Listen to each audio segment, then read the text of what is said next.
Coming up next on the Jeff Crilley Show, you're going to meet the great Stacy Winsett. She is the author of the new book, From Ashes to Influence. Her incredible story just ahead.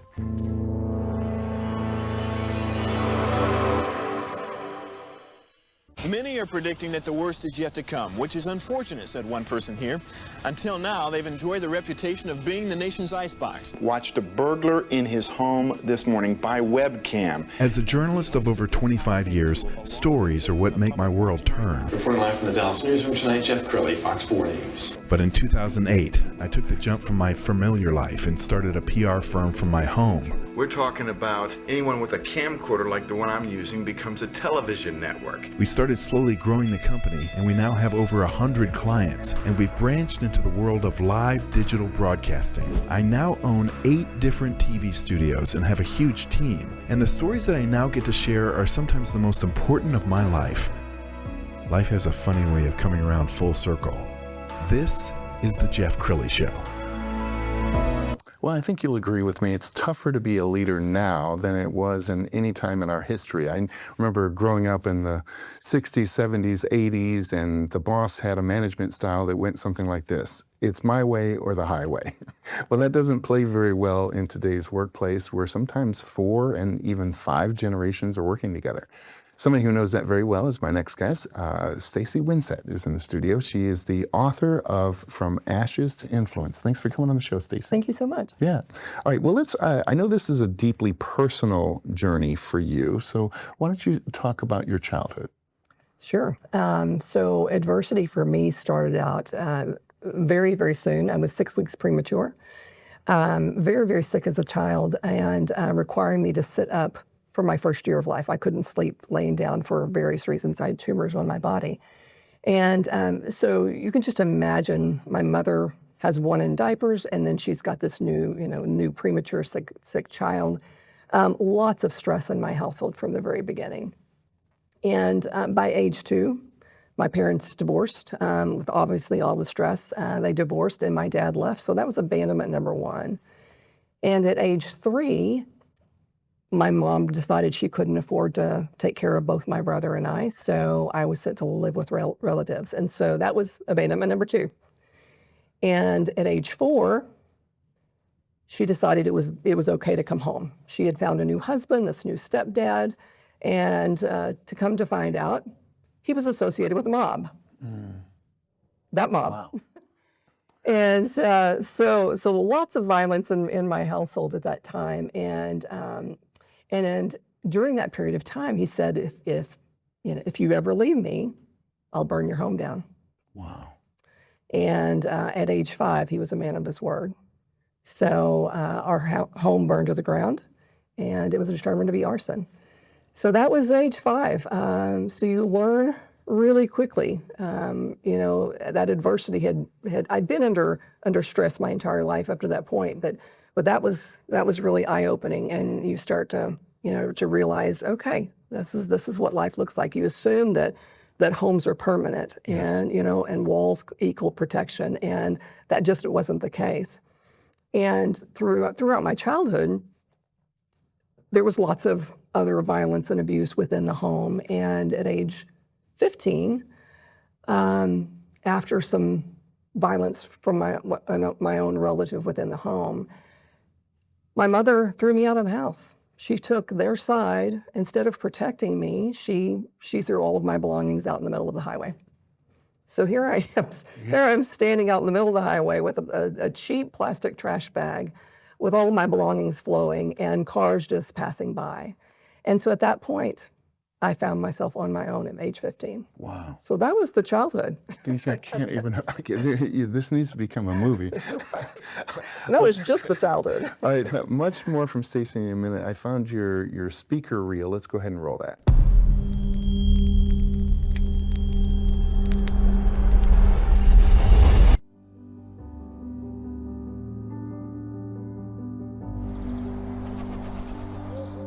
Some leaders are made in boardrooms.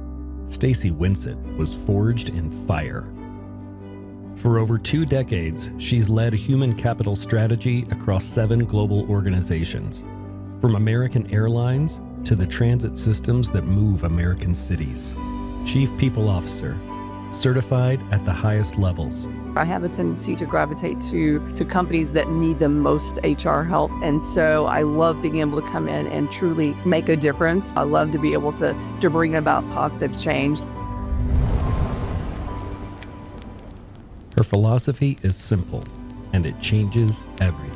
You have to put your people first. We have to celebrate the people in our organizations and make them feel comfortable bringing their authentic selves. When Stacy walked into RATP Dev USA, turnover was 55%. The industry average, 50. We finished the year at 55%.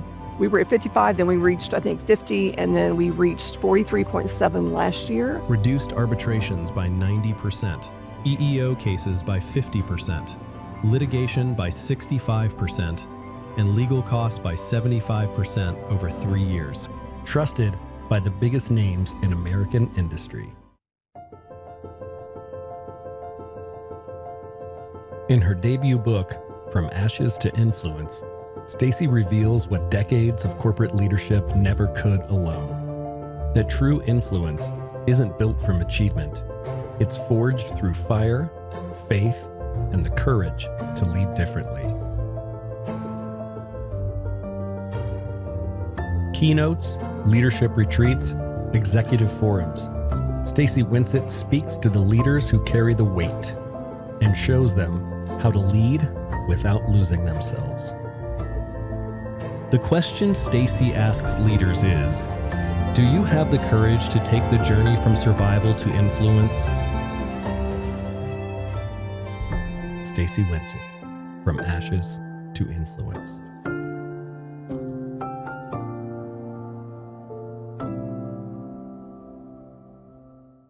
So powerful. You're an amazing speaker. I want to talk more about your book. Let's go ahead and put the book cover up full screen. I love the name. How did you come up with the name?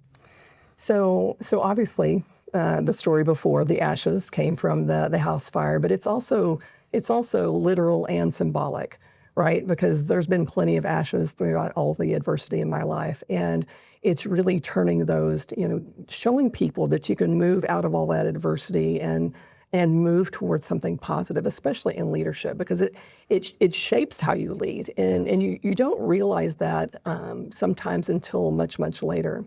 I was, as a young leader, I always was rewarded for always being the strong one, always being the one to come through, always being you could count on me for everything, and that's great, right? That's what you want leaders to do. However, that ultimately over the years became over-functioning. And so when you're always rewarded for doing more and more and more, eventually you're going to hit the wall. And so that's, we talk a lot about over-functioning in the book and recognizing that pattern to be able to step back and create those healthy boundaries, being able to do more self-care. Yes. Well, it seems like with the abandonment issues, and you probably had some trust issues. How did that shape the leader you are today? Oh goodness, it was more doing it all on my own. There was no trust. I couldn't trust anyone to save me, to protect me, to do all those things. And so as a leader, it was the same thing. It was more, I did everything, and so people counted on me. I never counted on anyone else, and that's a bit sad. Now that I recognize the pattern, I didn't let people in. I didn't let people help me. Sure. Because every time I did, it kind of slapped me back in the face. And so it wasn't until in later parts of my leadership where I had a safe space and had psychological safety that I recognized that and started to build those strong relationships with healthy leaders. So we live in a society where there are so many generations in the workplace, and I know you have a thriving company where you have multiple generations.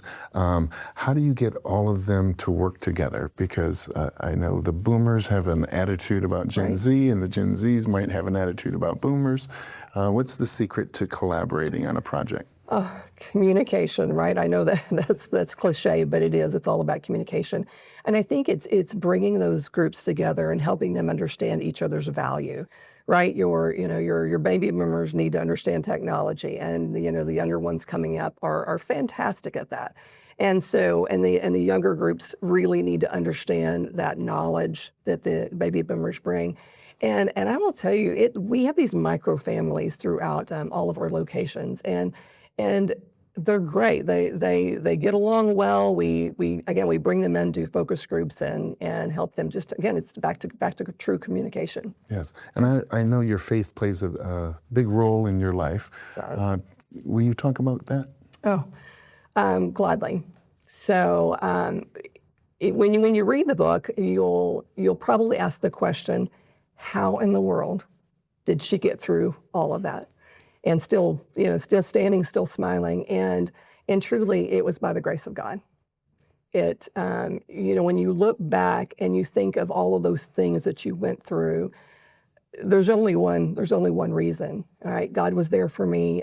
He protected me. He carried me at times, and He has redirected me quite a few times. Right? Sometimes you're not meant to be in this spot, and He wants to redirect you and put you in a better spot. Maybe it's a place for you to have more influence.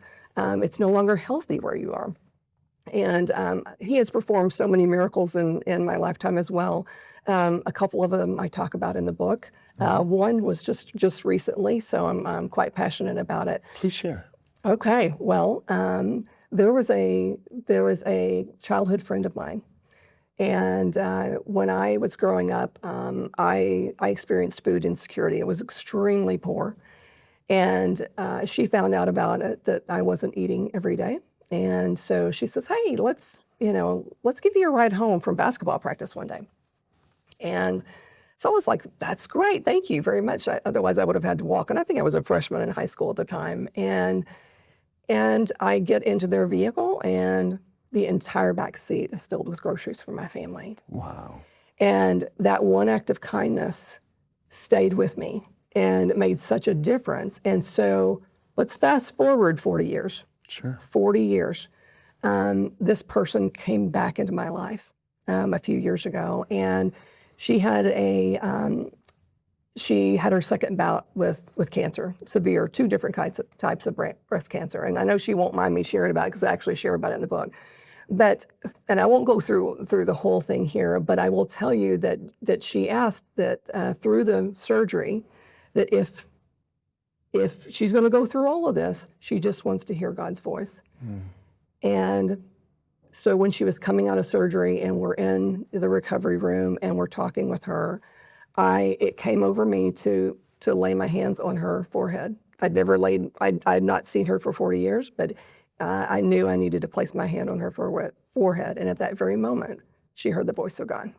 Wow. And so she tells a story. I got to be that conduit for her. And there's some other things that led up to that, where God used us to be able to help her to get that surgery. Yes. And so, yeah. Well, your book is so deeply personal. Was it tough to write? Yeah, I think it was. People have been encouraging me for years to, "Stacy, you need to get out there. You need to tell the story. It will impact others.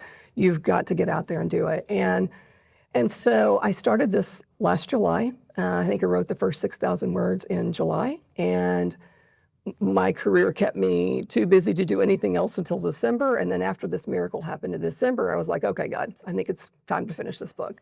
So on vacation, I wrote the other 40,000 words, and but through that was a lot of tears. Right? It's like picking a scab, whipping that Band-Aid.